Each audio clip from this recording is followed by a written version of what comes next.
सगळं पाहिलं तर महाराज त्या गुरु स्वरूपामध्येच महाराज त्याला दिसलेले आहे. त्यांनी आपलं कृपागिरी असं दाखवलं, संतोष झालेला आहे, प्रेमाशिवायची यात्रातून वाहत आहेत त्या ब्रह्माच्या. हा जो उभा राहिलेला आहे आणि त्याला सांगितलं बाबा कर्माने आणखी आपलं हे तो कर्माचरण कर, सर्व ही विकंद धर्माचं आचरण म्हणाले. त्या धर्माच्या आचरणाने तुझ्या चित्तामध्ये आणखी आत्मज्ञान प्राप्ती होईल, शुद्ध चित्त होईल. जे स्वरूप तू पाहिलेलं आहे त्याच स्मरण करीत जा. आपलं स्वरूप म्हणजे त्याच्या गुरुच्या स्वरूपामध्ये आपलं रूप दाखवलं. निरंतर त्या गुरूंच्या स्वरूपाचं स्मरण ठेवून सर्व कर्माचरण करीत जा म्हणाले. असक्त रूपाने असक्त कुर्वन् सिद्धिमुपेष्टि, याप्रमाणे तो आणखी सर्व आश्रमधर्माचं आचरण करू, गुरुस्मरण करून राहा म्हणजे तुला मोक्ष सिद्धी. गुरु महाराजांची त्या ब्रह्मांडावर एक कृपा झालेली आहे. आत्मसुखाचा अधिकारी तो झाला आणि नंतर तिथून महाराज पुढे दक्षिणेला निघाले. दक्षिणेला कृष्णा तीरावरती येऊन पोहोचले. औदुंबर क्षेत्र सध्या जे आहे त्या औदुंबर क्षेत्रामध्ये चातुर्मास मुक्काम महाराजांचा झालेला आहे. अलीकडच्या तीरावरती आणखी भुवनेश्वरी देवीचं स्थान आहे आणि पलीकडच्या तीरावरती महाराज त्या ठिकाणी येऊन औदुंबर वृक्षाखाली राहिलेले आहे. त्यावेळेला एक ब्राह्मण कुमार त्यांच्याकडे आलेला आहे. विद्या नाही, विद्या मिळावी, आणखी सर्व लोकांमध्ये मान सन्मान मिळावा या इच्छेने आलेला. त्याच चरित्र आता सिद्ध मुनी सांगणार. त्याचा उद्धार महाराजांनी कसा केला हे सांगा.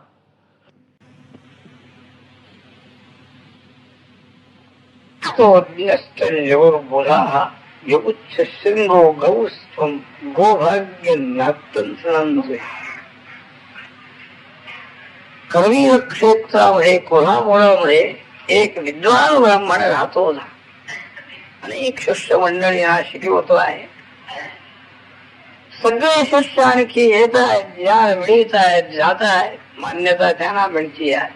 त्याला एक मुलगा झाला, पण त्या मुलाला मात्र काही ज्ञान नाही आहे, बुद्धीच नाही ना, धारणा शक्तीच नाही. बुद्धीची धारणा शक्ती पाहिजे, मेधाशक्ती ज्याला म्हणतात. सांगणाऱ्यांनी सांगितलं पुष्कळ उत्तम अगदी सांगणारे आहेत, काही संशय राहत नाही आहे. पण याच्या चित्तामध्ये धारणा शक्तीच असेल तर ते राहते कुठे? याच पुन्हा पहिल्यासारखा कोरडा आहे. पुष्कळ त्यांनी प्रयत्न केला, बिचारी निराश झालेला आहे. आणखी त्याला मृत्यू आला बिचारा. माता पिता सगळे दोघेही गेले त्या मुलाचे. आणि मग सगळी मंडळी त्याची निंदा करायला लागली. त्याची निंदा करून काय होणार आहे काय? पण लोकांना काय आहे, समोर जे दिसते तेवढ्या बोलतो पाहिजे. तू म्हणाले असा जन्माला कशाला आलास? पशुच तुला म्हटलं पाहिजे, फक्त शिंग नाही आणि पुच्छ नाही. बाकी पशु आणि तू याच्यामध्ये काहीच अंतर नाही. भाग्य म्हणाले गाईंचं बैलांचं, तू गवत खायला लागला नाही शिंदा. त्यांचं ते गवतही थोडं नसतं म्हणजे त्यांना मिळालं नसतं. असं वाटेल तसं बोलावं त्याने. विद्या हा निधी आहे मोठा म्हणाले. कितीही चोराने हरण करण्याचा प्रयत्न केला त्याला तो निधी मिळणार नाही. शिष्यार्पित एक ते दुसरं द्रव्य दिल्यानंतर कमी होत म्हणाले. पण विद्याधन हे दुसऱ्याला शिष्याला अर्पण केल्यानंतर ते वाढत असत म्हणाले. म्हणून विद्या परंपरा ही आणखी चालू आहे अखंड. आणि त्या परंपरेमुळे वेदांचं शास्त्रांचं संरक्षण, या विद्येचं संरक्षण झालेलं आहे.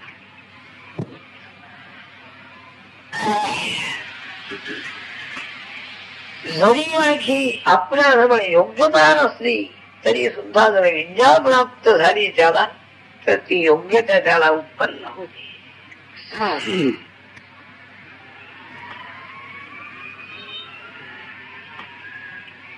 तर अशा प्रकारची ही विद्या ती मिळवण्याकरता तू काहीच प्रयत्न केला नाहीस.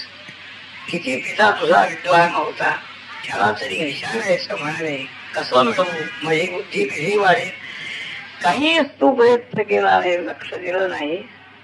पुष्कळ निंदा त्याची होऊ लागली.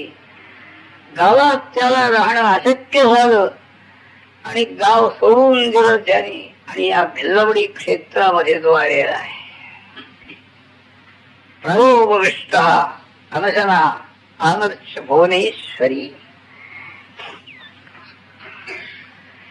दुसरीकडे कुठं गेला नाही, देवीच्या जवळ येऊन बसला मंदिरामध्ये. आपली कार्यसिद्धी झाल्याशिवाय उठायचं नाही. अन्न नाही, पाणी नाही, काही नाही. हा एक निश्चयच आहे ना. आपल्याला देवीचं दर्शन झाल्याशिवाय, कृपा झाल्याशिवाय उठायचं नाही.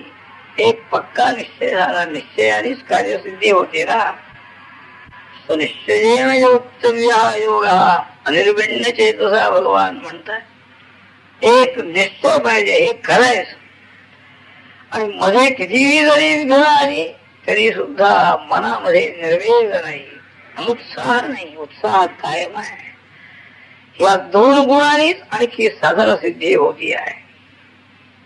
आता भुवनेश्वरीचं पूजन केलेलं आहे. आणखी 2-3 दिवस झाले नाही, दर्शन नाही देवी. आता महाराजांच्याकडे त्या देवीला पाठवायचं होतं असंही असेल, किंवा देवांचं स्वभावही तसा असेल. वस्तुतः जगदंबेचं वर्णन करताना कुपुत्रोजायेत क्वचित विकुमादान भवति असं जगदंबेचं वर्णन आहे. जरी आणखी पुत्राचे अपराध पुष्कळ असले तरी माता काही ते आपल्या लक्षात ठेवत नाही. हेच मातेचं लक्षण आहे. म्हणून नवा फलितैकम म्हणतात शास्त्रकार, संयमी सहनशील असते माता. मग या मुलाचे अपराध या मातेनं का मानावे, हाही एक प्रश्न आहे. त्याची परीक्षाही पाहिजे असेल म्हणा, असंही असेल. पुत्राची योग्यता अधिकाधिक वाढावी, हेही हाही उद्देश असेल. 3 दिवस झाल्यानंतर मात्र रागावलेला आहे. देवीचं दर्शन झालं नाही, 3 दिवस अन्न नाही, पाणी नाही, मी घेऊन बसलेलो आहे, दर्शन नाही. जवान क्षेत्रुम कमुच्य रहा, प्रसार झाला नाही जगन्मातेचा. म्हणून शस्त्र घेऊन आपली जीव धरून त्याने तिच्या पायावर वाहिली आणि सांगितलं, उद्या सकाळपर्यंत जर दर्शन झालं नाही तर उद्या सकाळी माझं मस्तकही मी ठेवणार. स्वप्न दृष्टांत झालेला. जगदंबेनं सांगितलं, बा पलीकडच्या तीरावरती आणखी भगवान नरहरी आहे, नरसिंह सरस्वती महाराज, त्यांचं दर्शन तू कर. तिकडं जा म्हणजे तुझी सगळी इच्छा पूर्ण होईल. अतिशय हिरेतून ते रक्तवाहाची तुटलेली आहे, अतिशय वेदना होत आहेत. पुन्हा आपल्याला दर्शन नाही, प्रत्यक्ष स्वप्नामध्ये का होईना झालं. आला धैर्याने महाराज आणखी त्या अवलंब वृक्षाच्या खाली बसलेले. त्यांनी येऊन साष्टांग नमस्कारच्या आणखी ब्राह्मण कुमाराने घातल्यानंतर नेत्रातून अश्रुधारा वाहत आहे. पन्नो माता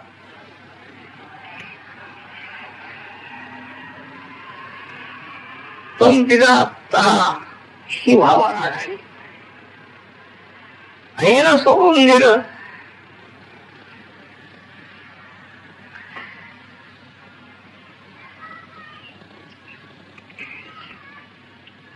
म्हणून महाराज हे माता पिता सर्व रूपी ते आहेत. ही भावना झाली.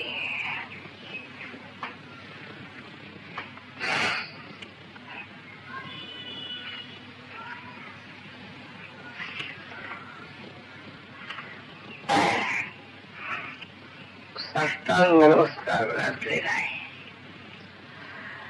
तन्मूर्ती अनाथ श्री गुरु करम सिद्ध सांगतात नामभारत.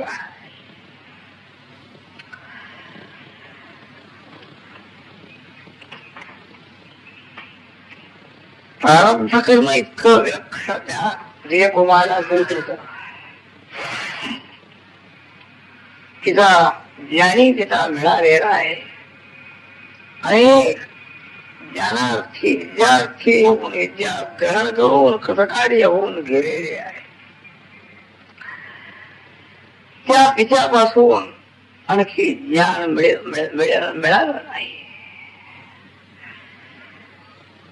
त्यानंतर जगदंबा आहे जगन्माता.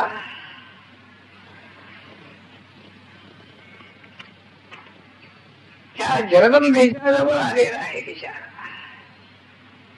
निंदा लोकनिंदा. त्यामुळे ज्ञान पाहिजे आहे. दुसरी इच्छा नाही. अर्थार्थी जरी असला तरी विद्यार्थी होता.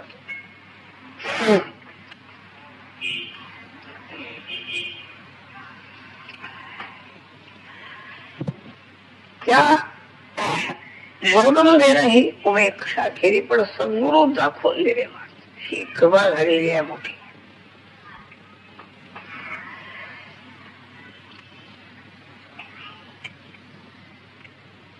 तर त्या दृष्टीनं शरण आलेला आहे महाराज.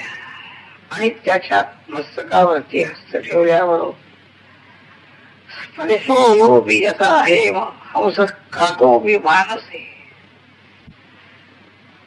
यथा विद्वांस्तथा भूत सजीव स्पर्शाद विहो.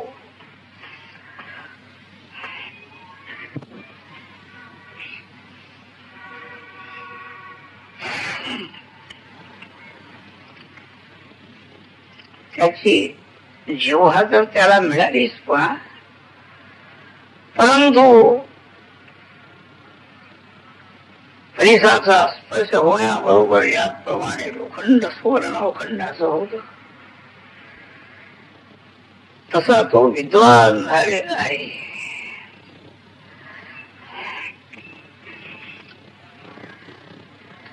दुरितक्षण हा मानवाच्या प्रयत्नाने होणं कठीण आहे. प्रत्यक्ष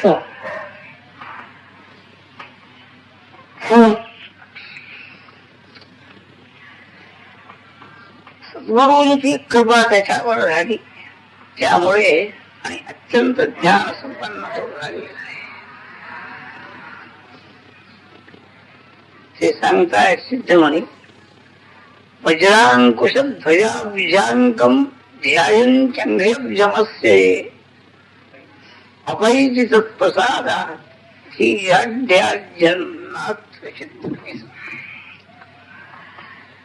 ध्यानयोगाचा अभ्यास आणखी सांगताना कपिल मुनीने जे सांगितलेलं आहे संचंद्रे भगवत शरण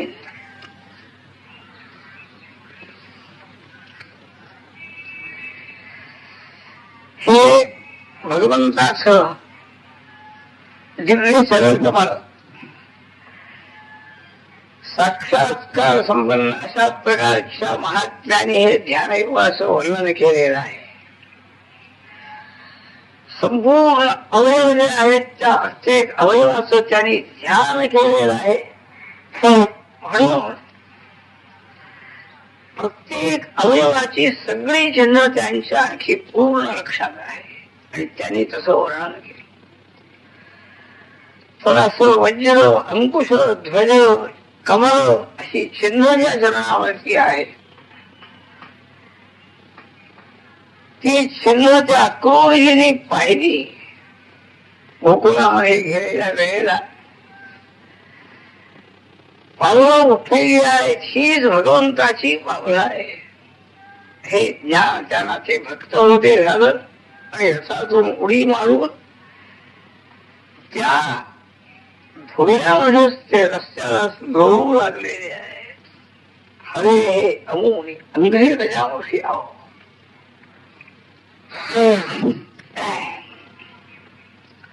तर सिद्ध सांगतायत नामधारका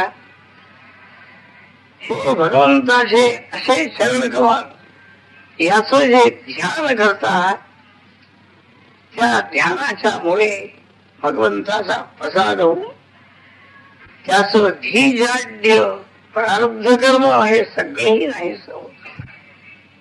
काही यात आश्चर्य नाही आहे. आमची अशक्ती, आमची असमर्थता त्यामुळे आम्हाला आश्चर्य वाटत आहे, परंतु भगवंताचं जी काही वस्तुशक्ती आहे त्या दृष्टीनं काही अशक्य नाही. ब्राह्मण कुमार कृतार्थ झाला.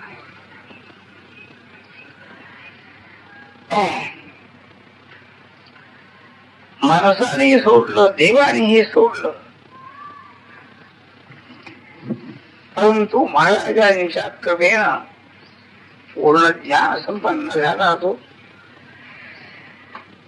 घरी गेलेला आहे. सर्व आणखी मंडळी मान सन्मान त्याला देऊ लागली. ज्ञान संपन्न झाल्यामुळे ऐहिका मुष्टिक सर्व ही सिद्धी त्याला मिळालेली आहे.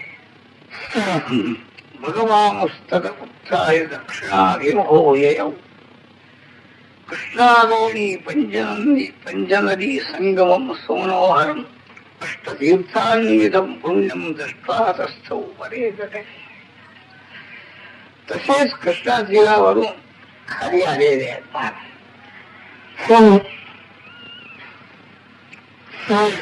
कृष्णा पंचगंगा संगम या ठिकाणी झालेला आहे. सध्या नरसोबावाडी क्षेत्र आहे. अष्टतीर्थ, शुक्रतीर्थ, काव्यतीर्थ इत्यादी तीर्थ या ठिकाणी आहे.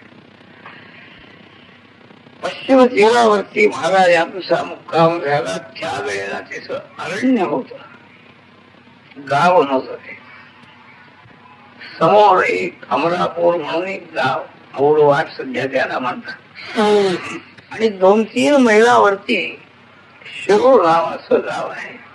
कुरुंदवाड हे कदाचित असेल त्यावेळेला. पण महाराज जिथं राहिले तिथं अरण्य आहे.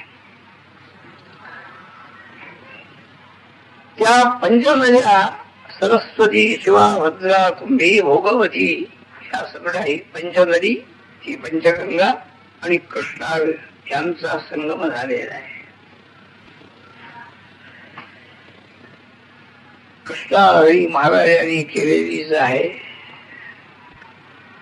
त्यात कृष्णा देवी ही कशी आहे हे सगळं वर्णन केलेलं आहे.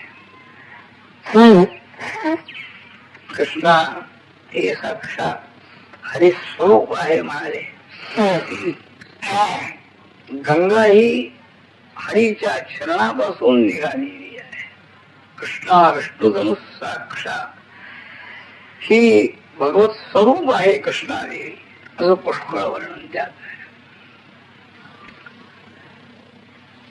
त्या ठिकाणी महाराजांचा मुक्काम झालेला आहे. आणि पलीकडच्या तीरावरती, पूर्व तीरावरती अमरेश्वर भगवान विश्वनाथ काशी क्षेत्रासारखं ज्याला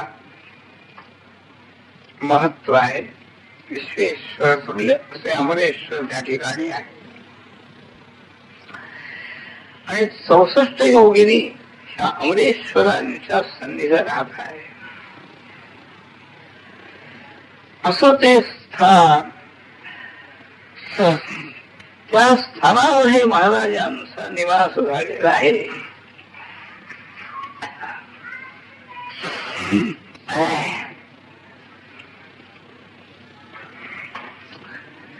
मोक्ष आश्वासनम कामिहितम सत्तवरंजनम दृष्ट्वाश्रमम मूर्तिमत्स्वम परात्मा उरुंबरे गेला.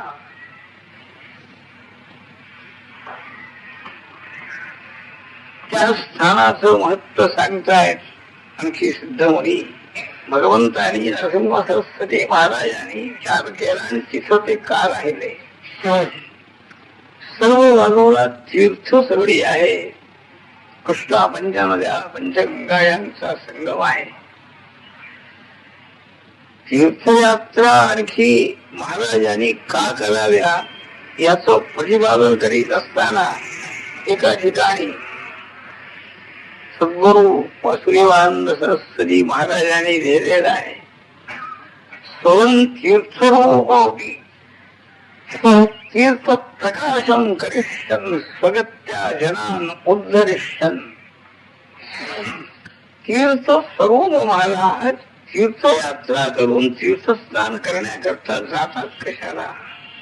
तरी म्हणाले तीर्थ प्रकाश करायचा आहे ना.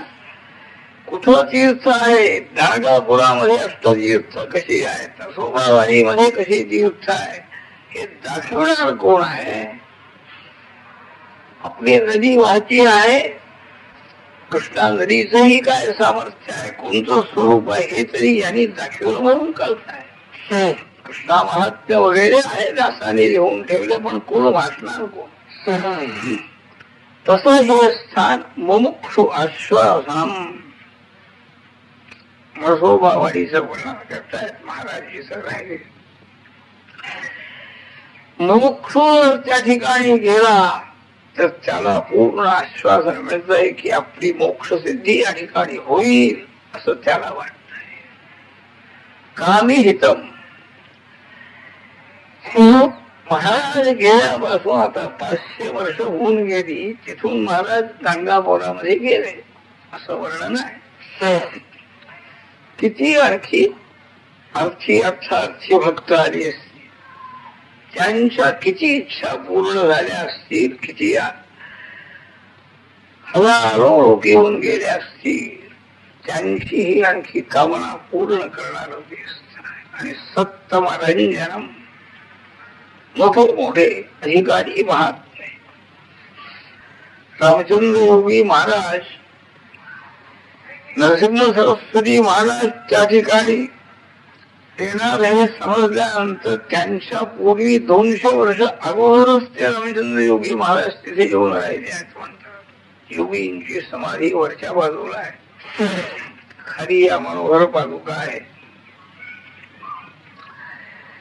पाणी बिणी आलं म्हणजे खाली पादुका आणखी बुडून जातात. तर प्रदक्षिणा घालायचा ज्यांचा नियम आहे, खाली जरी प्रदक्षिणा घालता आली नाही तरी योगी महाराजांना प्रदक्षिणा घातली म्हणजे देवाला ते पोचते म्हणतात. असे रामचंद्र योगी महाराज. त्यानंतर आणखी नारायण स्वामी महाराज तर महाराजांचे शिष्यच होते. गोविंद स्वामी, गोपाळ स्वामी, मौनी स्वामी असे अनेक प्रकारचे सप्तमरंजनम. त्यांना त्या ठिकाणी आणखी आनंद होतोय. असं ते स्थान आपला आश्रम आणि महाराजांनी तिथं केलेलं आहे. पूर्व तीरावरती अमरापुर क्षेत्र आहे. विश्वनाथांचं ते स्थान, अमरेश्वरांचं. इथं घडलेली एक हकीकत हे सांगतात.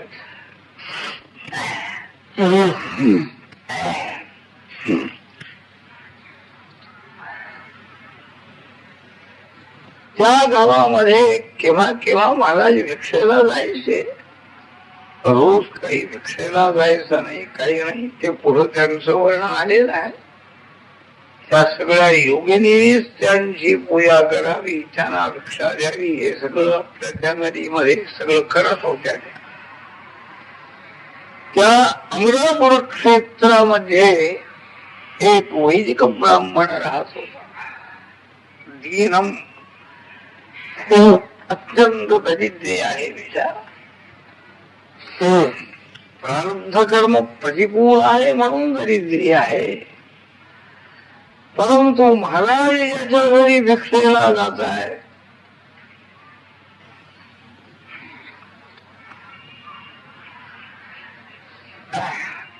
त्याचं दैन्य हे त्याला अनुकूल. स्वाजम वैदिकम दीनम प्रभो भिक्षाम स्वयाशते. तो ब्राह्मण काही घरामध्ये नाही, भिक्षा मागायची, कोणांना भिक्षा मागायची, मिळाली तर कोणी अतिथी वगैरे आला तर त्यालाही अन्नदान करायचं, हे कार्य चाललेलं आहे. त्याच्या वाड्यामध्ये घेवड्याच्या शेंगाचा एक वेल होता. त्याला शेंगा वगैरे लागायच्या. काही मिळालं नाही धान्य वगैरे तर त्या शेंगा काढायच्या, त्याची भाजी करायची, देवाला नैवेद्य अर्पण करायचा. आणखी आपणही परिवारासोबत भाजीच फक्त खाऊन खायचं. भाजी भाकरी आहे म्हणतात, पण भाकरी सुद्धा नाही, नुसती पाहिजे.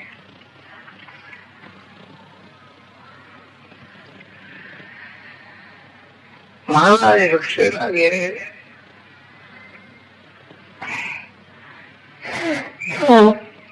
काही इच्छा नाही.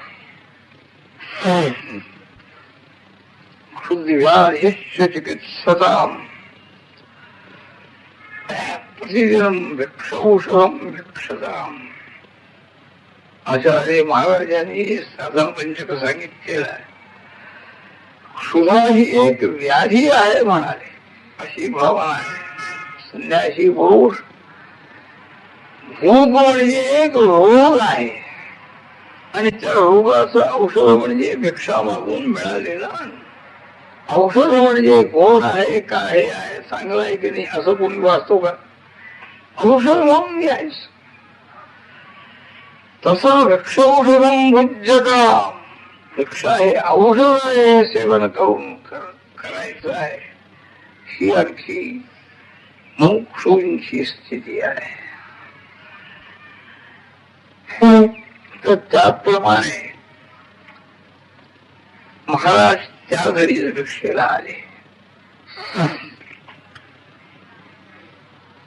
भिक्षावृत्ते स्तरा साध्वी सात्विकस्य कुटुंबिनी अन्नाभावा शाकम आतिथी तुभिक्षरे. काय त्या दिवशी काही धान्य मिळालेलं नाही. ठरल्याप्रमाणे त्या शेंगा आपल्या काढून ठेवल्या होत्या. त्या घेवड्याच्या शेंगाचीच भाजी गेली. आता काही घरात काय तेल, फोडणीचे दाणे किंवा मग तिखट बिकट हे तरी असायचं की नाही, हे तरी कुठला काहीच नाहीये. भाजी केलेली आहे आणि काहीच त्या दिवशी नसल्यामुळे महाराजांना बसायला आसन दिलेला आहे. तो ब्राह्मण आणि त्याची स्त्री दोघांनी त्यांची पूजा केली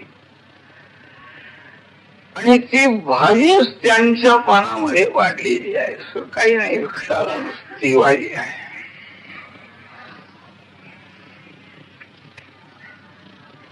भक्तीनं अर्पण केलेलं आहे ना, ते प्रेमाने अर्पण केलेलं.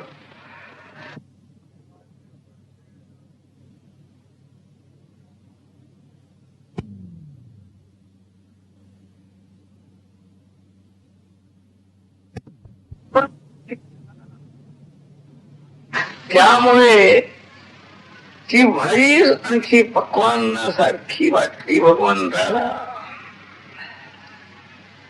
एक मोठभर सुरामजींचे पोहे आपण होऊन घेतले म्हणा देवाने. कोरडे पोहे नुसते आणि तेच खाल्लेले आहे. एवढं ऐश्वर्य आहे, किती आणखी तिथं हे होत असेल. इंद्राधिक देवतांच्या पेक्षा सुद्धा तिचं ऐश्वर्य आहे. सुदामजींना सुद्धा लज्जा वाटली त्यावेळेला. काय दाखवलो नाही त्याने आरंभाला. होय, भक्त्यार्पितमपि शाकम संतप्त ईश्वरा तत् शाकरतां दृष्ट्वा ताम उत्पाट्य आश्रमं येऊ. सिद्ध सांगतात नामधारका, नुसती भाजी जरी महाराजांना दिली त्या स्त्रीनं ब्राह्मणाने, तरी सुद्धा भक्तीनं ती दिलेली आहे, प्रेमाने दिलेली आहे, निरंकार वृत्तीनं दिलेला आहे. अकिंचन मी आहे देवा, निष्किंचन निष्किंचन जनप्रिया रुक्मिणी बरोबर भाषण करत असताना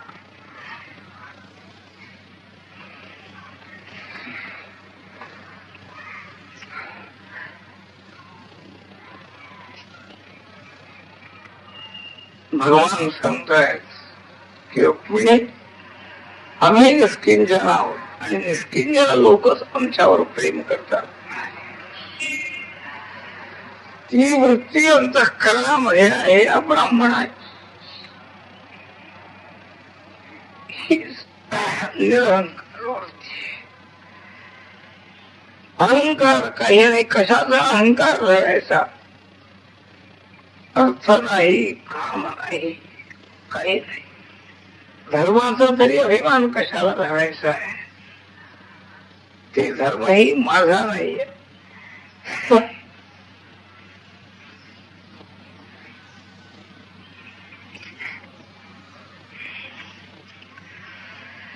हे भक्तीला अर्पण केल्यामुळे शाकम शाकम संतप्त ईश्वरा, सर्व नियामक भगवान आहे, सर्व उत्पन्न करणारे, सर्वही संरक्षण करणारे नियामक परमात्मा. हे संतृप्त हा म्हणतात, नुसतं तृप्त हा म्हणतात, आनंद झाला. आता या ब्राह्मणाला काय द्यायचं नाही. सुदामजीचे मूळवर पोहे घेतले आणि द्वारका नगरी सारखी नगरी दिली.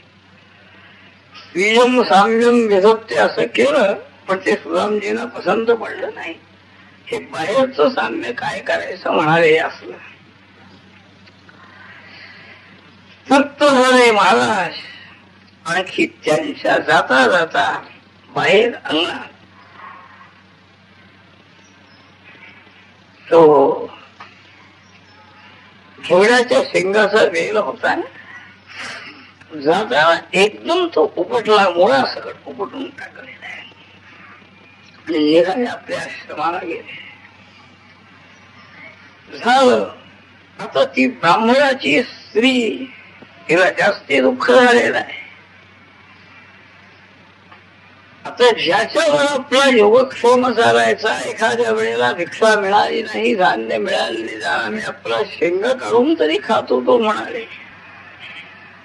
आणि या संन्यासी महात्म्याने म्हणाले की आमचं योगक्षेमच सगळं बंद केले नाही. योगक्षेमम वहाम्यहम म्हणून सांगतात आणि हे योगक्षेमच उपटून टाकले. काय झालं कसं असं काय, आम्ही भिक्षा घालताना काय चूक केली काय म्हणाले. आम्हाला जेवढं चांगलं अन्न ठेवून दिलं आणि यांना नुसती भारी वाढली काय. मी यांना कळते सगळं, ज्ञानी आहे ते, असं का करावं या संन्यासी महाकायाने. ही ती बोलायला लागली ती. परंतु हा जो होता ब्राह्मण, हा वैयक्तिक संबंध आहे. भक्ती आहे, कर्म आहे, दोन्ही आहे त्याच्यात. म्हणून तो स्वतःला अकिंचन समजतो आहे. भिक्षासाठी काय केलं हे सुद्धा बोलायचं नाही आहे. आम्ही काहीच देऊ शकत नाही देवाला, ही तयारी पाहिजे. बलिराजाला त्याच्या स्त्रीनं सांगितलं, माझं शरीर अजून राहिलेलं आहे, हे तिसरा पाय ठेवा. शुक्र म्हणाले, यांची सुधारणा करा तुम्ही. तमहत्ता उषे मौनम हेही नको की सुख दुःख रहा. विवेक ध्यान त्याला पूर्ण झालेलं आहे. त्या ब्राह्मणाने सांगितलं, बाई बोलू नकोस, सुख दुःख देणारा दुसरा कोणीही नाही. कारण सगळेही जीव हे स्वकर्म सूत्राने बांधले गेलेले आहे. त्याने केलेलं कर्म त्या कर्माचं त्याने फळ भोगलं पाहिजे. ईश्वरावर काय दोष आहे म्हणाले. अहंकार धारण करून हे आपलं केलेलं कर्मही आणखी कबूल न करणारे आम्ही आणि ईश्वराला दोष देतो म्हणाले. ईशा हीन जगत सर्वम येन आप्तव्यंतु यत्ततः कोपी देशोन्यथा कर्तुम आयुष्यान्नम सयच्छरी. कर्मानुसार सगळं चाललेलं आहे. कर्माने आणखी सगळं मिळत आहे. कर्माचं फल तो देतो आहे. किती आमची अनंत जन्माची कर्म आहे. जेवढं आम्हाला मिळायचं तेवढं मिळतं म्हणाले. यात बदल कोणीही करू शकत नाही. परंतु ईश्वराची एवढी कृपा आहे. आमचं जीवनाला लागणार अन्न वगैरे तो देतो आहे. कोणत्याही योनीमध्ये गेलं तरी आयुरन्नम भयच्छरी. विश्वाची उत्पत्ती स्थिती आणखी लय करणारा परमात्मा समदृष्टी आहे त्याची. विद्वान असो, अज्ञानी असो, राजा असो, रंक असो, सर्वत्र समदृष्टी आहे. आमच्या कर्मामुळे आम्हाला हे मिळालेलं आहे. काय त्याची इच्छा असेल योगक्षेम करणारा तो आहे एवढा विश्वास ठेव म्हणाले. पतीच आपल्या पत्नीचं समाधान त्या ब्राह्मणाने केलेलं आहे. झाडाचं मूळ आता काढून टाकायचं म्हणाले. काय आता याचा उपयोग नाही. आता शेंगा लागणार नाही, देणार नाही, काही नाही. मूळ काढून टाकून द्यावं म्हणून वधून इच्छाश्वास वधून विप मूळ उत्खाय तत्सहा अर्थपूर्ण घडमुळे सद्गुरु संप्रसार. मूळ आपलं उकरायला लागला ब्राह्मण.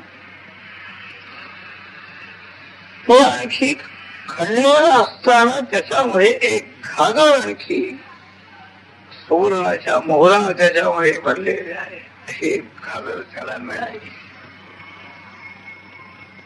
सद्गुरूंचा प्रसाद हेच त्याला कारण आहे. आता होतीच घागर तिथं असंही कोणी म्हणते. होती तर याला का मिळाली ही महाराजांच्या प्रसादाने म्हणतील की नाही. घागर असेल हो, काय हरकत नाही. पण याला जी मिळाली ती महाराजांनी ते उपटून टाकलं म्हणून मिळाली ना. म्हणजे इथं तरी महाराजांचा प्रसाद मानायचा की नाही. त्याला त्याच्याच नशिबात होती, त्याचेच ते द्रव्य होत असंच म्हणत बसायचं. सद्गुरु संप्रसाद हा सिद्धांत सांगितला.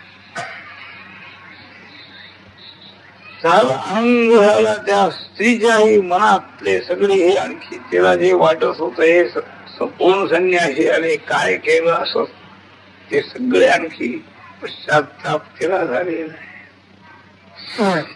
गुरु महाराजांच्या दर्शनाला दोघेही पतिपत्नी गेलेले आहे. सांगितलं महाराज नुसती भाजी आपल्याला आणखी अर्पण केली त्याच एक फळ आहे. आम्ही काही मिळवलं नाही, काही प्रयत्न नाही, काहीच नाही ना. कल्पनाही नाही त्याच्यामध्ये, इच्छाही नव्हती तशी पूर्वी. भाजीमध्ये सुद्धा आम्ही संतुष्ट राहत होतो म्हणाले. आपणही आपण ते घेऊन संतोष दाखवलेला आहे. पण हे आपल्या प्रसादाने मिळावे एवढं खरं. ईश्वराच्या प्रसादाने धन मिळालं ही बुद्धी पाहिजे. आम्ही जेव्हा भिक्षा घातली म्हणून आम्हाला मिळालं, ही बुद्धी उपयोग नाही. अहंकार आहे. अकिंचन झालं पाहिजे, अकिंचन नाही. धर्माचाही अहंकार. काय मूठभर पोहे आणखी सोन्याची नगरी, कसा जमा खर्च कसा करायचा, हे काय या भागात तरी बरोबर दिसते का? तर महाराजांनी सांगितलं, म्हणाले कुठेही कोणालाही सांगायचं नाही. गोप्यमिदं श्रीही नान्यथा ध्रुवा. त्यांना भीतीही घातली थोडी. ही तुम्हाला मिळालेली संपत्ती राहणार नाही म्हणाले. तुम्ही जर सांगत सुटला तर राहणार नाही. म्हणजे सोरांची सगळ्यांची दृष्टी जायची त्याच्यावर. हा अर्थ आहे त्या. व्यवहार दृष्टीनं सुद्धा ही लक्ष्मी व्यक्त करू नये असं आहे. मंत्रायुर्गंध श्री हृदयौषधानी च मानापमानदानानि प्रकटानि नकारे, हे शास्त्रकार सांगतात. तर ही संपत्ती म्हणजे आपल्यालाही काही उपास्य नको. कोणी असा एखादा अधिकारी भेटला, त्याला दिलं, सगळं झालं, त्यांनी आपलं ते मुखाट्याने हे करावं, एवढीच महाराजांची इच्छा आहे. पुत्र पौत्र सगळं तुम्हाला, संसार सुख पुष्कळ तुम्हाला पूर्ण मिळेल, आरोग्य प्राप्ती होईल आणि मोक्षं विश्वधोनूनम, शेवटी मोक्ष तुम्हाला मिळेल. जा म्हणाले आपल्या घरी जा. याप्रमाणे महाराजांनी आणखी त्या ब्राह्मणाला, ब्राह्मण स्त्रीलाही सांगितलेलं आहे. दोघांचे समाधान झालेलं आहे. नामधारकाने विचारलं, महाराज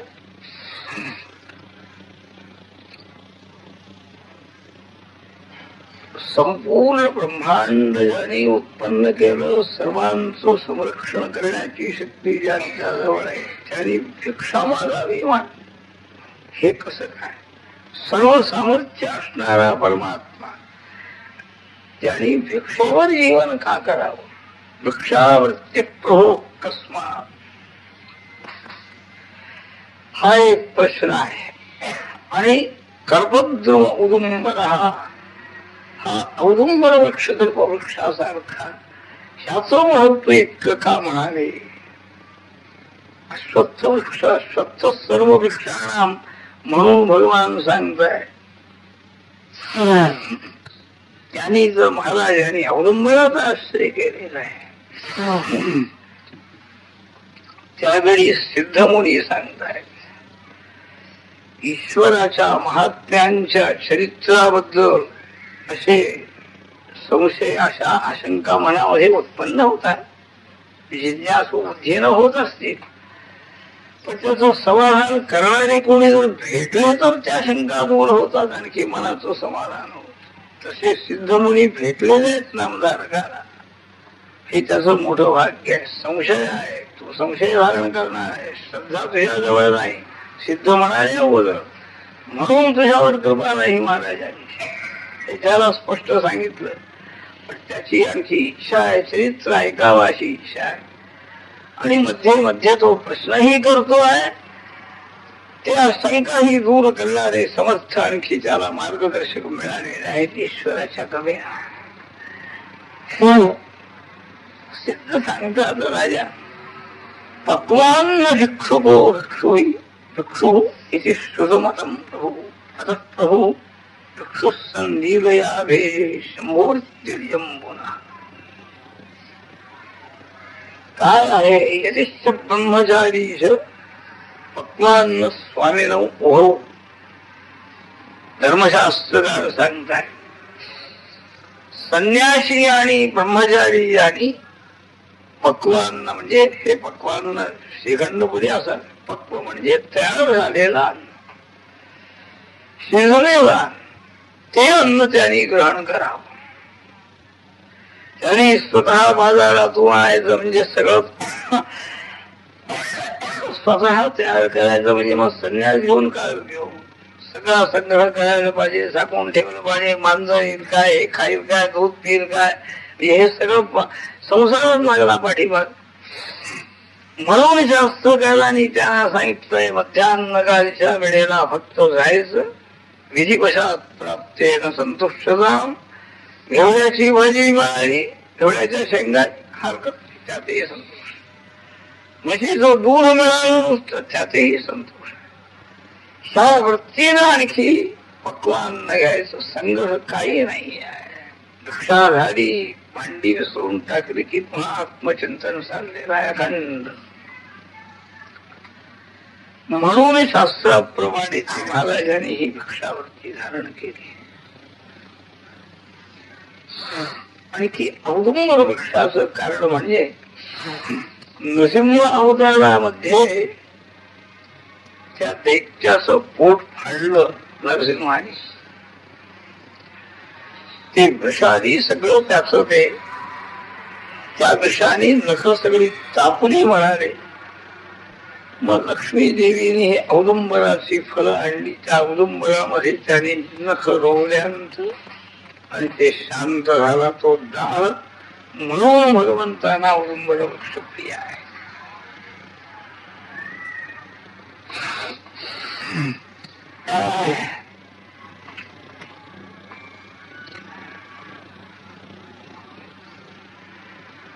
याप्रमाणे आणखी औदुंबर वृक्षाखाली भगवंतांचा नरसिंह सरस्वती महाराजांचा मुक्काम त्या ठिकाणी झालेला आहे.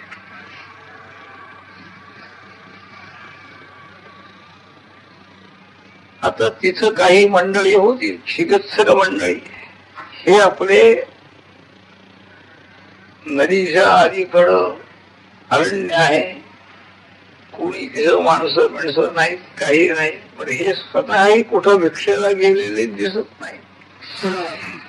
एकदा गेले ते दरिद्री ब्राह्मणाच्या घरीच गेले. लोकांना एवढंच माहिती, काय त्याच्या घरी मिळणार आहे म्हणाले.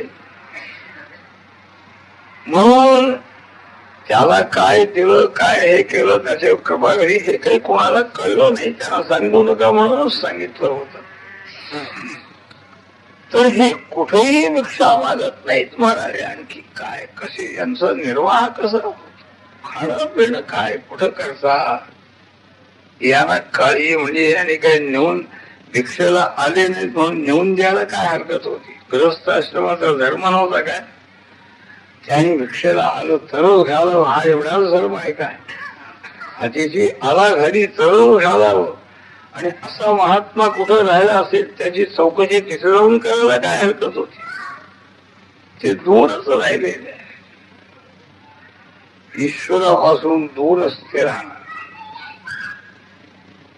त्यांची नुसती चिकित्सा झालेली आहे. हे स्वामी कुठं जे होता, कसे राहता, पाहण्याकरता म्हणून आले म्हणा.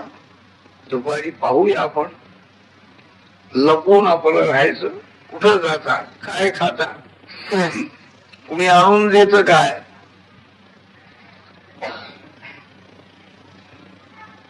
परंतु तस्ता ग्रामम ययुः कोऽपि ज्ञातुं शक्यस्य चेष्टितुम्. भगवंताची लीला तुझा सगळ्याही उर्मी ज्यांच्या कृपेनं नाहीशा होत आहे त्यांना खुला तृषेचा काय संबंध आहे. पण ही सामर्थ्याची कल्पना कशी येणार. आम्ही आम्हाला भूक लागती, तहान लागती, तसे जे स्वामी असले पाहिजे ते भूक तहानीची व्यवस्था कुठं करतात हे पाहूया. अशाच विचाराने प्रयत्न चालले. रामचंद्रांना लक्ष्मणाला दोघांनाही त्यांनी बला अतिबला विद्या विश्वामित्राने दिल्या म्हणतात. त्यामुळे तहान भूक नाहीशी झाली त्यांनी. तर अशा काही विद्याही आहेत, मंत्र बलही आहे. आणखी ईश्वराला काही याचा संबंध नाही. अशा या पिपासा जन्मापासून सुरू झालेलं हे आहे त्रास व्याधी, तो त्याला नाही आहे. शेवटी काही पत्ता लागला नाही. उलट काहीतरी भीती वाटायला लागली, जाऊया इथून म्हणून कसे तरी गेले, निघून आपल्या घरी निघून गेले ते लोक सगळे. पण दैवयोग एका शेतकऱ्याचा होता. गंगा नावाचा एक भक्त शेतकरी, तो आपल्या शेतामध्ये काम करीत असताना त्याला हे सगळं दिसते नाही. रसक्रीडा ही भगवान करून गेले ते ऐकतो आपण, त्याच्याही नानाविध शंका उत्पन्न होतात. म्हणजे त्याचं काही रसग्रहण तर होतच नाही आहे. पण ती रसक्रीडा आजही पाहणारे लोक आहेत म्हणून, असे भक्त आहेत, त्यांना दिसते आजही ती रसक्रीडा. पण त्यांची योग्यता तशी आहे. तस भगवान असताना आणि त्यांच्या बरोबर त्यांच्याविषयी ही मानवबुद्धी उत्पन्न झाल्या कारणाने आणि भगवंतांचं खरं दर्शन त्यांना झालं नाही बाकीच्या लोकांना. तर हा जो गंगानुज आहे ह्याचं सुखच चांगलं आहे. महाराजांच्या जवळ तिथंच त्याचं शेत असेल, पण त्याच्या मनामध्ये चिकित्सा करावी, यांची परीक्षा व्हावी असं कधी आलं नाही. गेला असेल दर्शना किंवा नाही गेला असेल समजा, पण उगीच निष्काळाची निंदा वगैरे नाही. तेव्हा तो आपल्या शेतामध्ये काम करीत असताना महाराज आलेले आहेत दंडकमंडलू घेऊन. कृष्णा नदीचं पात्र दोहंग झालेलं आहे, आणखी महाराज आत गेलेले आहे. त्या दिवशी त्याला तेवढंच समजलं. दुसऱ्या दिवशी तो महाराजांच्या बरोबर जायचं म्हणून बसला. दुसऱ्या दिवशी महाराज निघाले. त्या नदीमध्ये गेला बरोबर हाही गेला गंगा, म्हणजे त्यांच्या बरोबर. तिथं 64 योगिनी आहे. रत्नखचित सिंहासनावरती महाराज बसलेले आहे. त्यांची पूजा आरती वगैरे सगळ्या योगिनींनी केलेली आहे. हे सगळं त्याला पाहायला मिळालं. त्याच्याकडे दृष्टी गेली. का रे म्हणाले, तू कसा आलास इथं, कशा करता आलास, कोण तू?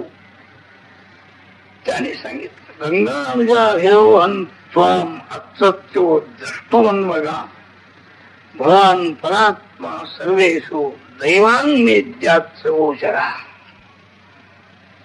देवाचं दर्शन अमुक ठिकाणी होत हे समजल्यानंतर त्या ठिकाणी जायचं नाही काय भक्तांनी? तुम्ही या ठिकाणी आलेले आहात, तुम्ही साक्षात परमेश्वर आहात. गंगानुज माझं नाव आहे, तर तुम्हाला तुमच्या दर्शनाकरता मी आलेला आहे. जो अतींद्रिय परमात्म स्वरूप आहे, व्यक्त झाल्यानंतर ते आणखी इंद्रियाने दिसण्यासारखं आहे. ते दिसण्याची योग्यता असताना जर खेळे स्वामी कुठले आहेत, काय यांचा संबंध आहे, हे काय जेवत नाहीत, खात नाही, परीक्षा पाण्यामध्ये आमची जर बुद्धी गेली तर ते कधीच दिसायचं नाही. याची तशी बुद्धी नाही. तुमचं दर्शन होत असताना मी दर्शनाकरता येऊ नये असं म्हणता काय? महाराज दैवान्मेद्यात् गोचरा. मी आलो म्हणजे दैव माझं चांगलं आहे, सुकृत आहे म्हणून आपलं दर्शन झालेलं आहे. सगळे आपल्या मायेनं मोहित झालेले आहेत. इतके लोक तिथं होते, गाव होत ते संबंध. पण त्या गावात राहणारी मंडळी काय लांब होत, एक नदीचं पात्र थोडं मध्ये आहे. अलीकडं महाराजात होते, पलीकडं सगळं गाव, पण कोणी नाही. कसे राहतात, काय राहतात, आपण नुसती चिकित्सा करायची, परीक्षा पाहिजे, यापेक्षा काही नाही. पण याला मात्र ते समजलं, हा गेला तिथपर्यंत, आजपर्यंत जाऊन योगिनींचं दर्शन झालं. महाराजांचं दर्शन झाल्यानंतर योगिनींचं होणार नाही. मला या संसार सागरातून मुक्त करा अशी प्रार्थना त्यांनी केली.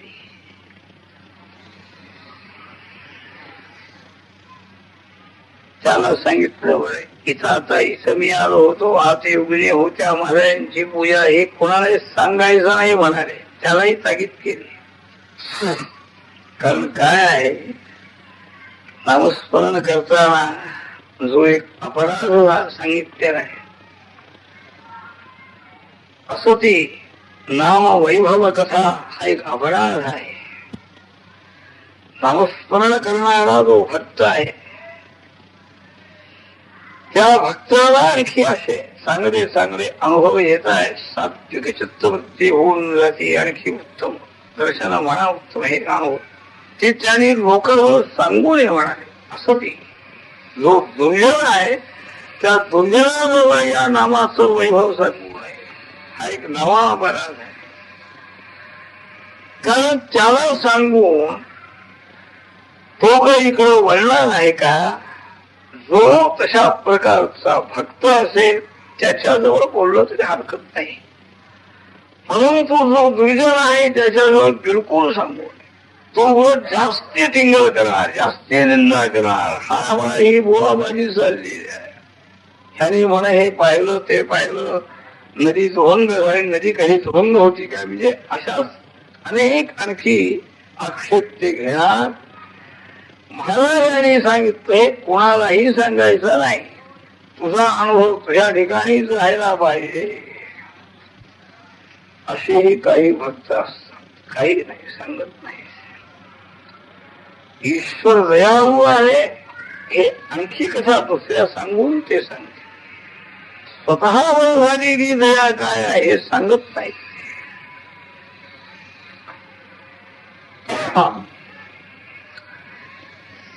तर मयि सति अत्यदृष्टम नाख्येयं कस्यचित् तया.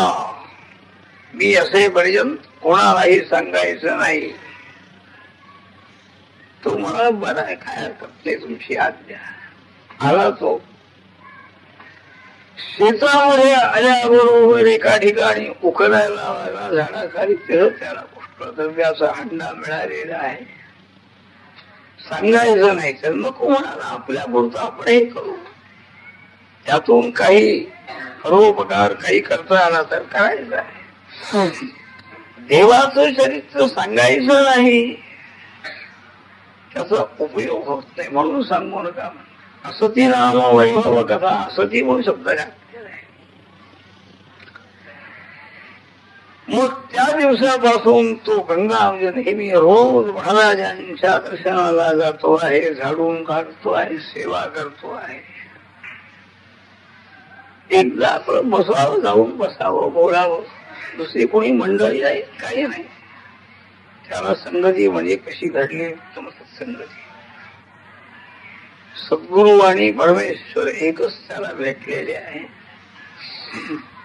त्याने एके दिवशी विचारलं महाराज त्रिस्थळी यात्रा करावी त्रिस्थळी यात्रा करावी असं लोक म्हणतात.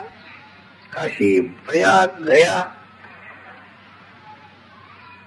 पुत्र यदि एकोपी गया म्हणजे स्मृतिकार सांगतात मला मोह पुष्कळ व्हावी अशी इच्छा करावी. का यात्रा एखादा तरी गहेला जाईल विष्णुपदावरती पिंडदान करून सगळ्या पितरांचा उद्धार करी म्हणून पुष्कळ मुळे मिळावी अशी इच्छा.